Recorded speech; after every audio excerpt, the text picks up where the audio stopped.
What's going on, guys? Welcome to Everything Always. My name is Michael Roman, aka Allfires, and the Marvel Studios official updates continue to break in the wake of D23. We have a major update and coming from Deadline about the Fantastic Four, what's going on with pre-production and the script. We're going to break down the entirety of this brand new article, what's going on with the film, and what we can expect. There are some really cool details in here. Apparently, Marvel Studios has been working on it for quite some time. We're breaking down the latest official announcements for Fantastic Four, but first, if you could grab the subscribe button. We do daily Marvel content at the channel, and that's all we do. Everything from official Easter egg breakdowns, trailers, and reviews to the occasional industry insider report like the one we're covering today from Deadline and everything in between. So if that sort of thing's for you, hit the sub button, leave a comment down below. That will automatically enter you to win our ongoing PS5 giveaway. If you want, stick around to the end of the video. We'll get into all the giveaway stuff again there. So this breaking literally within the last 30 minutes and from one of the most trusted Hollywood trades in Deadline under the headline, Fantastic Four, Jeff Kaplan and Ian Springer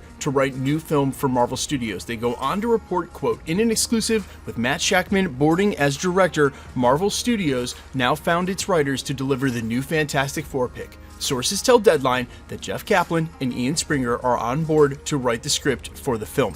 Insiders add that the writing duo actually has been involved with Fantastic Four for some time, even before Shakman was tapped as director, and have been outlining where this next series of films will fit into the Marvel Cinematic Universe alongside Marvel Studios president Kevin Feige. Kaplan, Springer, and Shakman will now come together to align their visions for this project before writers dive into the script. Kevin Feige is of course producing, and Marvel Studios had no comment. Now they go on to talk about the earlier confirmations just weeks ago at D23, which were nothing more than confirming Matt Shakman was officially directing, but Kevin Feige introduced him from the audience, didn't bring him on stage, and then told the room of nearly 8,000 people that they had no other announcements. Obviously, this article indicates otherwise, that they're working on it and cautiously because they so hope to avoid the two previous disasters of adapting this team to the screen, and that's the only other official update we've gotten from Kevin Feige weeks before that, confirming Marvel Studios will not look to rehash their origin story for a third time. They know we know the details. They're going to push forward and find a new way to do it. Now, if you're wondering about Kaplan and Springer, they have not done much in the way of major Hollywood writing, but they're new to the scene and hot in Hollywood right now. So it looks as though Marvel Studios is continuing with their MO of getting newer talent that wouldn't have the sort of experience you would expect to direct and write these films. I'm for one okay with that, but there are going to be people from the outside looking in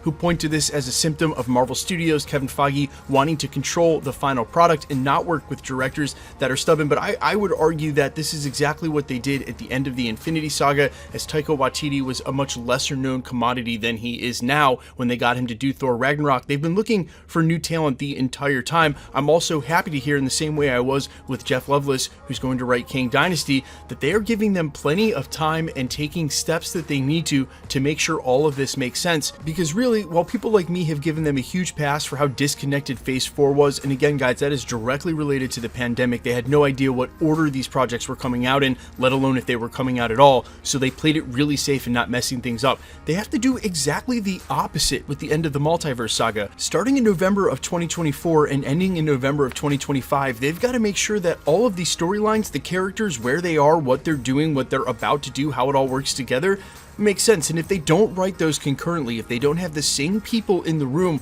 working on the characters and the storylines, you can expect it's going to take them much longer and be much harder. So I would suspect that Kaplan and Springer, they go on to work on other projects coming out around the end of the Multiverse Saga as well, whether it's on the silver screen or writing for Disney Plus. In the same way I said Jeff Loveless, who's now writing Kang Dynasty, is probably going to do the same. You get the same writers to work on this story, the same people in the room. It's going to make it much easier. Still seems like an impossible undertaking, but guys, let me know all your thoughts down below, how hype you are for the Fantastic Four. Of course, also tonight may be the first appearance of Daredevil. I'm hearing conflicting reports on whether or not this is his episode, but if you're staying up to watch and see, we go live 2 a.m. Eastern Time, 11 Pacific, do a watch party here at the channel the hour before, and then stay after for discussion after we all watch together. So if you're staying up for the episode, come by, hang out. Let's wait and see if Daredevil's actually going to show up. Now quickly, let's get into the giveaway stuff before I let you go. We're still giving away PlayStations. The next milestone's 1 million. I'm also announcing a brand new giveaway this evening on stream. If you want to be entered, all the same rules apply. Hit the sub button, leave a comment down below because it's truly random. The more videos you comment on, the better chance you have of winning. All winners will be announced during videos, so don't fall for any WhatsApp spammers or Telegram spammers on my channel or anybody else's. Guys, no one will ever ask you to contact you on a third-party platform and then ask you to pay for shipping. It just won't happen, so be wary of that. Of course, the best way to keep up with the content has always been to hit the notification bell with all notifications turned on, and as always, if you like today's video, I'd appreciate it if you'd hit the like button. My name is Michael Roman. Find me on Instagram and Twitter at @mfires. You can also find me on Spotify, YouTube, Amazon, Apple, iTunes, wherever you listen to original music under All Fires. And while I sincerely appreciate you checking that channel out, thanks for checking this channel out. Stick around. We'll be posting again real soon.